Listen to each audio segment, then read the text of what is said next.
చిక్కుడుకాయ పాలు పోసి వండుకోవడం ఎలా చూపిస్తాను. ముందుగా ఆయిల్ వేసుకోవాలి 2 స్పూన్లు. ఆ తర్వాత పసుపు వేసుకోవాలి 1 స్పూను. సరిగ్గా పెట్టవే. ఉల్లిపాయలు ఎలా మగ్గినాయి చూసుకోవాలి.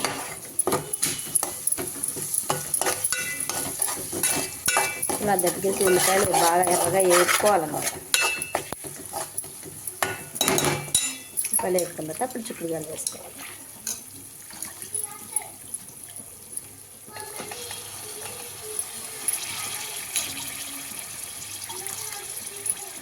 ఇలా చిక్కుడుకాయలు వేసేసుకోవాలి.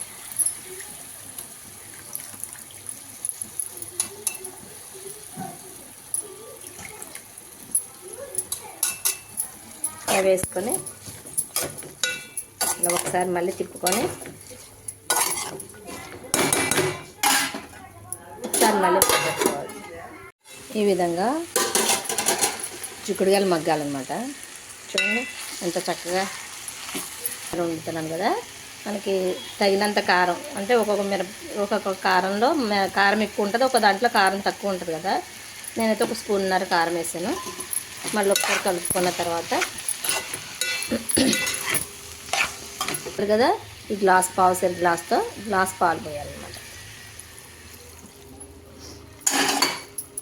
పాలు పోసేసి మళ్ళీ ఒకసారి కలిపేసి బాగా సిమ్లో పెట్టేసి మగ్గనివ్వాలన్నమాట. అసలు మీరు చిక్కుడుకాయ పాలు పోసి వండుకొని తిని చూస్తే ఉంటుందండి, అస్సలు మామూలుగా ఉండదు, అంత టేస్ట్గా ఉంటుంది. చూడండి మీరు కావాలితే చక్కగా ఉడికిపోద్ది ముక్క. అది మామూలుగా గింజలు అవన్నీ శుభ్రంగా ఉడికిపోయి చాలా టేస్టీగా ఉంటుంది. చూడండి మళ్ళీ నేనైతే ఒక 3 స్పూన్లు వేసాను. ఇంకా ఇప్పుడు వేసేసుకొని దగ్గరికి అయిపోయిన తర్వాత